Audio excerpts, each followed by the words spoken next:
Well, hello everybody, and welcome to another episode of State of Cybercrime. I'm your host, Matt Radlock, and I'm joined by my co-host. David Gibson. Hey, I got the timing right on that. Oftentimes in cybersecurity, the outlook is all doom and gloom. So we always like to start off the show with some good news, and I think we've got some good news, David, with Operation Endgame. Yes, we do. Operation Endgame is, well, it's a law enforcement operation that's been going on for quite a while, and actually, it's a team up of government and private companies working together. Think of it kind of like DC as well as Marvel teaming up, but they've been working together since 2024. And the I guess the activities are coordinated by Europol and Eurojust, and they have recently dismantled a botnet used by Rhetomanthus, Stealer, and Venom Rat, as well as Elysium. So they did a lot of good here. More than 1,000 servers have been taken down, 20 domains have been seized. They also, I guess, in this botnet here, there were hundreds of thousands of computers that contained several million stolen credentials and had access to at least 100,000 cryptocurrency wallets belonging to victims, so quite a lot of money. So a good win for the good guys. There will undoubtedly be a sequel here, unlike Endgame. I guess, I don't know, maybe the new ones are sequels, but the botnet is expected to revive in a few days. Well, and Kenya, they want to enter the tech race as it will. They aim to have a technology-driven economy through training 1 million workers in software engineering, cybersecurity, and data science over the next couple of years. One of the big aims of the program is to boost the adoption of generative AI. In order to accomplish this and more, Kenya is partnering with companies like Microsoft, Amazon, and Google with a strong focus on improving cybersecurity skills. They're even participating in the Advancing Regional Cybersecurity Initiative, or ARC, from Microsoft. That's great stuff. Yeah, and what's going on with Google? So, the scam texts, I mean, we all get them, right? But over the past 6 months or year or so, I noticed many more unpaid tolls and package, scam texts. Well, don't click on them. But if you do click on them, you're going to be asked for, some sensitive info of one form or another, like your address or bank details or things like that. Well, apparently, many of them are or were powered by the Lighthouse FAS, or phishing as a service. And it's basically a phishing for dummies tool, big phishing kit. So Google has filed a lawsuit against 25 unnamed individuals that are allegedly part of this cybercrime group that's behind Lighthouse, which is known as the Smishing Triad, and it's believed to be run by cybercrime folks in China. Um, but just to give you an idea, in a 20-day period, there were over 200,000 active fraudulent websites created by Lighthouse. They had a YouTube video that was instructional for how to use it. When they harvest sensitive information that includes a credit card, they use those credit card numbers to buy ads to propagate, to advertise the phishing site. So big operation. The lawsuit at least has disrupted the infrastructure, a lot of the cloud servers, the Telegram channels, the YouTube content. And hopefully the subpoenas will help identify the individuals behind it and name them. And also, Google is kind of pairing this activity with advocating for better anti-fraud legislation as well. Wow, interesting. Thanks, David. We're part of the previous team up. Our newest segment, AIV, will surely leave you saying AIV. So what's going on, David? How Yeah. have the eventual demise to our robot overlords this week? Well, so PromptFlux is malware. Um, and I wouldn't say that this particular one is going to lead to our eventual demise because it looks like it's mostly in development, but it's pretty ambitious. The goal looks like it is to have malware that uses AI to constantly mutate. The way it works is it uses Gemini to rewrite parts of itself like every hour. and this would be to evade detection, right? So you can't do any signatures with it. So the way it works, it calls Google Gemini Flash via API, which is a very fast and efficient model. And one version of it, tried to rewrite itself entirely every hour. It does typical stuff that malware does. It establishes persistence, attempts to propagate, but it's kind of early yet. It looks like this is more of a newer flavor, and not widely used yet. But you know, people are thinking of it. It's got some problems that we see with AI, with hallucinations and things not always working, and people kind of doubt that it would actually be able to evade some of these detections with some of It's the not like it's limitations in it. inherently trained on how to evade detections or how to, like be packaged in such a way to repackage for obfuscation purposes. I think that would require a very specifically trained model. Yep. I think it's going to take a little bit more work, but the work clearly is ongoing. So, at first we had AI generated code, and now we have AI code fixing agents. So, Google has newly announced its AI agent Code Mender, which detects and patches and rewrites vulnerable code to prevent future exploitation. And OpenAI has a solution for this too. They call it Aardvark, which they aim to use to automate vulnerability discovery and patching and overall reduce developer burden. And so far, Google using their Gemini DeepThink, which is behind CodeMender, and OpenAI using their ChatGPT 5, Google has fixed 72 upstream issues in code, and OpenAI has identified a whopping 10 CVEs. So hopefully we see more activity from this in the future. But in short, we are using AI to fact check the work performed by other AI already. So don't tell the prompt flux folks about this, is the Okay. message. Um, so I guess remember the AI Act that we've talked about, quite a bit. It started rolling out, I guess, last August. Well, we've had some calls to simplify it. And I think what it boils down to is on the one hand, with so much regulation, there are fears of falling behind. And on the other hand, you've got the fear of the total loss of consumer privacy, as well as using private data to train AI. Um, so I think the debate is ongoing. I don't know if really any decisions have been made yet, but I think it's wise to expect a little bit of chaos, going forward. I'm not sure what we're going to have to prepare for. Make it a little harder before things get easier. Let's talk about some vulnerabilities and things that you guys should be concerned about. What's going on with Citrix and Cisco, David? Well, we've got two vulnerabilities. Well, I guess vulnerabilities in both Citrix NetScaler, as the ADC and the gateway, and then some vulnerabilities in Cisco's ICE, which is the Identity Services Engine, which is essentially their NAC. So in Citrix, it's Citrix Bleed 2, they're calling it. There's basically an authentication bypass CVE. We can put the thanks Frank for putting those CVEs in there. And then the Cisco vulnerability allows, unfortunately, for unauthenticated remote code execution. So that basically they own it. Obviously, very important to patch these because they're being actively exploited. Now, some interesting things about these vulnerabilities. The Cisco one is it basically deploys a web shell, but it uses Java reflection to basically insert different components into already running threads. And I didn't know that Java reflection wasn't just something I did with my morning coffee. So this was interesting for me. But the other thing that was interesting is that both of these were observed by MadPot, which is AWS's honeypot.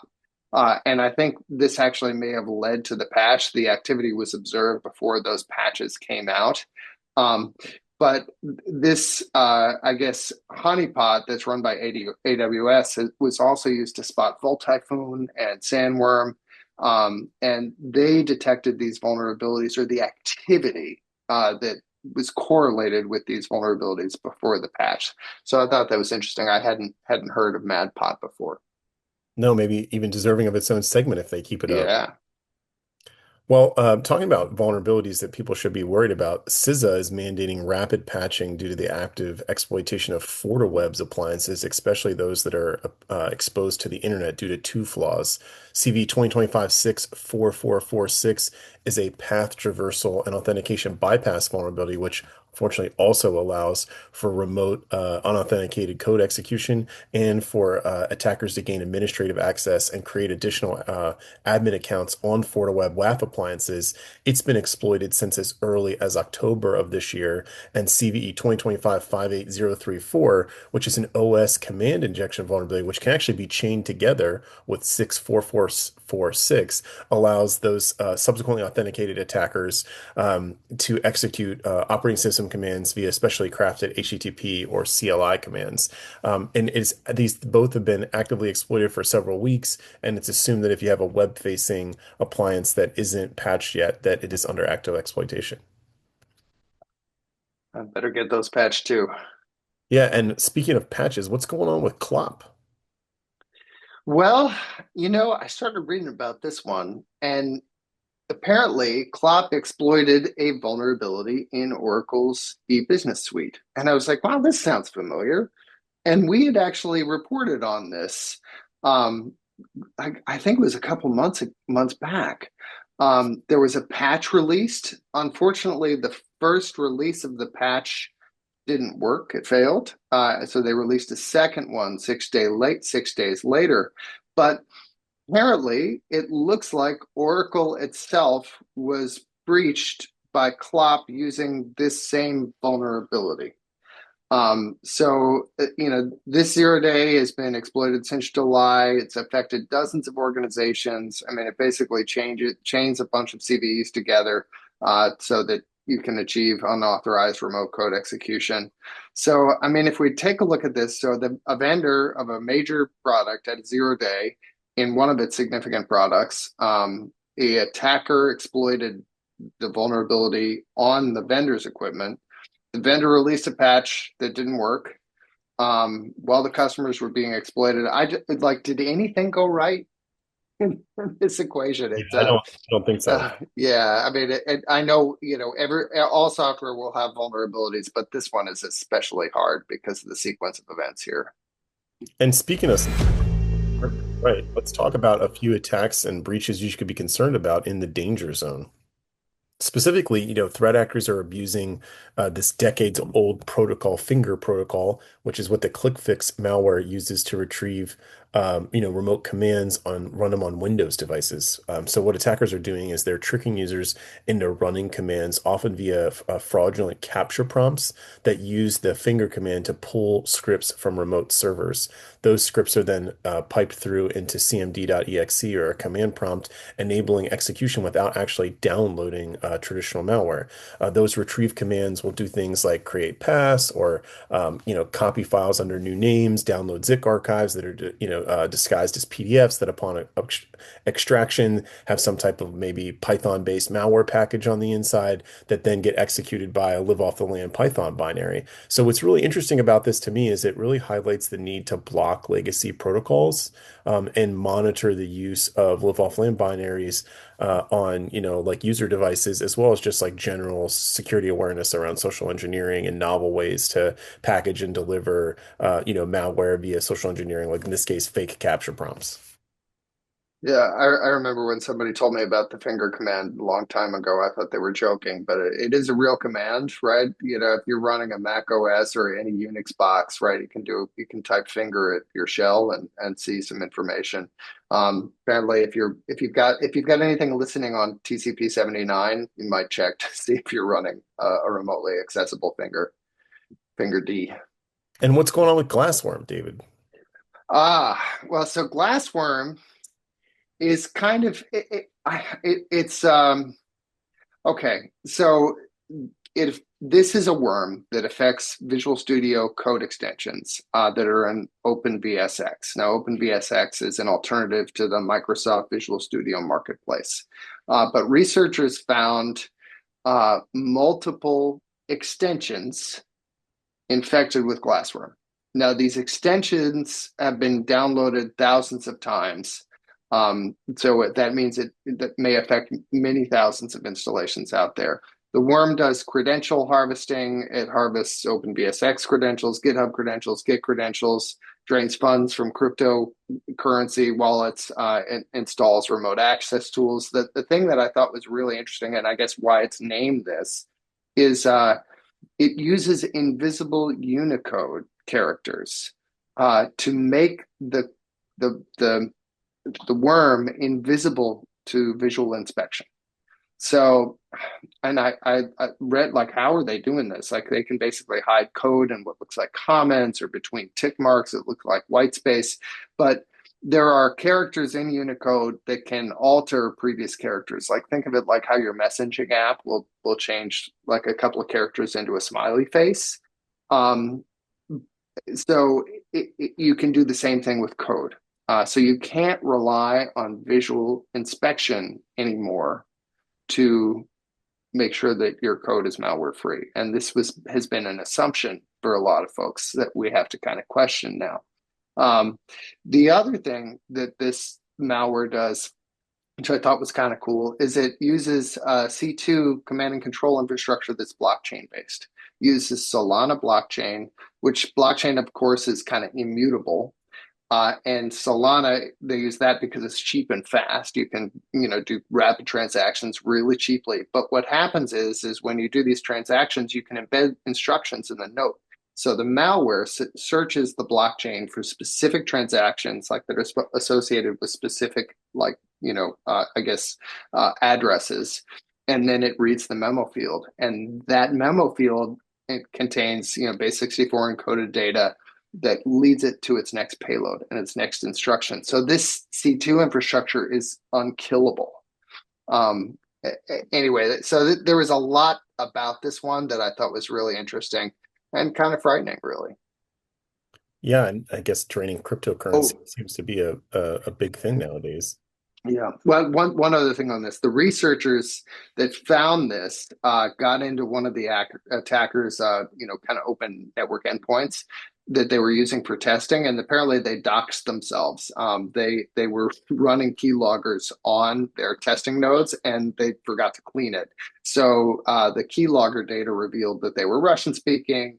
They used Redext as a the as an open source browser extension for more command and control, and then user IDs. They like for the messaging sites and the crypto wallets. So dope. Well, and we covered scattered lapsus hunters on the last episode. Scattered Lapsus has branded their new ransomware as a service arm, Shiny Spiders. Now, while this is still in development, it's built from scratch. So far, it doesn't look like it's been built on any kind of leak code, whether from like the Lockbit or Babook malware. It hooks into the Eventbrite block in the Windows event logging. It kills processes and then uses like a restart manager API, something they're thinking about doing with it in the future. It overwrites free disk space with random data to make it harder to do file recovery, even terminates a hard-coded list of processes and services that are already running. Now, a handful of samples have been submitted to VirusTotal so far, and this is something that we're going to continue to monitor, but it also looks like that Shiny Hunters and Scattered Lapsus Hunters specifically has struck again. Salesforce is actively investigating a data theft incident from Gainsight, and so much so that Gainsight's all as a Gainsight, for those that don't know, is a published application that's often connected to Salesforce, revoked all of their access tokens and refreshed all those tokens, even I think temporarily removing Gainsight from the App Exchange.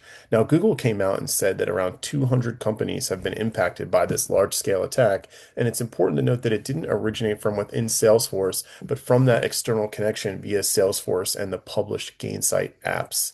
And it's been leaked so far to that Scattered Lapsus Hunters group. Now, what's interesting is, though, But Shiny Hunters has claimed they've accessed 285 Salesforce instances and gained information like business contacts details and emails and phone numbers. But according to Salesforce, all companies that have been impacted have been notified. Important to monitor the activity on those third-party applications, right?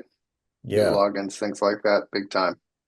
And also the permissions that you give it. Now, what's going on, the main story for today, David, this AI orchestrated cyber espionage. Do you want to talk about this? Yeah. Um, well, so I'll just say if you haven't tried out Claude Code or Codex, give it a shot. It's easy. Like on with the Mac with Claude, you can install it with Brew.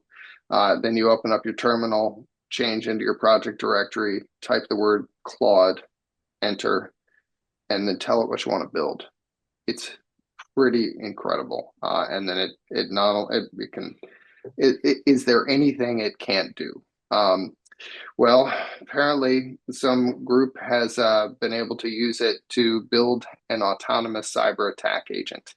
Um, it uses Claude Code as well as MCP to connect to, like different tools like network scanners, password crackers and things like that.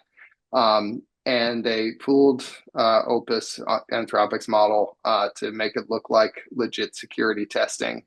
And essentially, the humans, the attackers, are kind of like puppeteers. They would basically, you know, uh, go step by step through all the phases of the attack and do little checkpoints. And we're able to use, basically conduct campaigns at a much, much faster rate than a normal human would. Obviously, there's a lot of limitations here. And as we mentioned before, it's not like we're where you can actually just try out Claude or Codex. You can see it's extraordinarily powerful, but it makes a lot of mistakes. There's a lot of stuff that doesn't work right out of the box. So there are definitely a lot of limitations, and I think Anthropic deserves some praise for coming out and saying, "Hey, this is what happened." And how it happened, right? So and they'll get better there. And I think they So detected it, back in like September of the year, and then originally had banned some of the accounts that were responsible for the behavior.